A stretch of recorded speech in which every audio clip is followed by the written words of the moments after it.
Hi అండి, welcome to తెలుగింటి chef. ఇవాల్టి వీడియోలో ఎంతో హెల్దీ అయిన పెసరట్టును చూపిస్తున్నాను. ఈ పెసరట్టు మనకు క్రిస్పీగా టేస్టీగా రావాలంటే ఎలా చేయాలో చూపిస్తాను, చూసేయండి. ఇక్కడ ఒక వెడల్పాటి బౌల్లో ఒక పెద్ద కప్పు పెసలను తీసుకుంటున్నాను. ఇప్పుడు దీంట్లో 2 స్పూన్ల బియ్యాన్ని వేసుకోవాలి. అలాగే 1 స్పూన్ శనగపప్పు వేసుకోవాలి. మనకు శనగపప్పు వేసుకోవడం వలన పెసరట్టు మంచి కలర్లోకి వస్తుంది. ఇప్పుడు దీంట్లో వాటర్ని పోసుకొని 2-3 సార్లు వాష్ చేసుకోవాలి.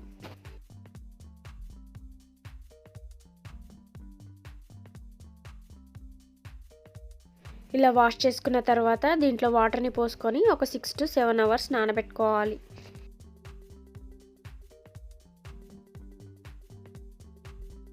చూడండి, ఇక్కడ పెసలు నానిపోయాయి. ఇప్పుడు వీటిని ఒక మిక్సీ జార్లో వేసుకొని గ్రైండ్ చేసుకోవాలి.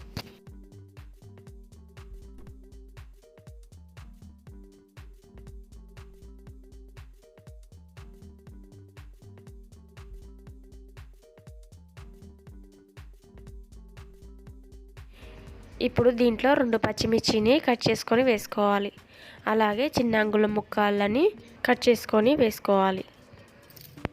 చూడండి, ఇలా గ్రైండ్ చేసుకొని ఒక గిన్నెలోకి వేసుకోవాలి.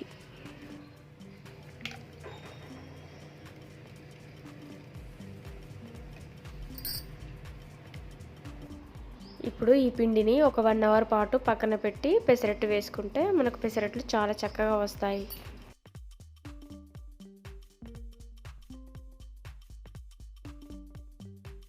ఇప్పుడు దీంట్లో టేస్ట్కి సరిపడా సాల్ట్ని వేసుకొని కలుపుకోవాలి.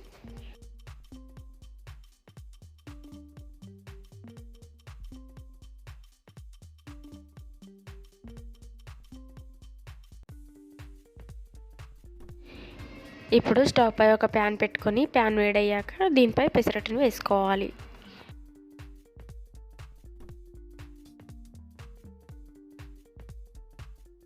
ఇలా వేసుకున్న తర్వాత దీనిపై నెయ్యిని కానీ ఆయిల్ని కానీ వేసుకుంటే బాగుంటుంది.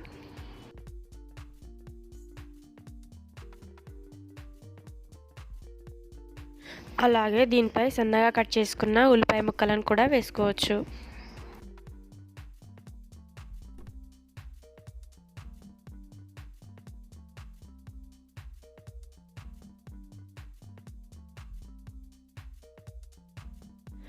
పెసరట్టు చక్కగా కాలాక బ్రౌన్ కలర్లోకి వస్తుండగా దీనిని తీసేసుకోవాలి.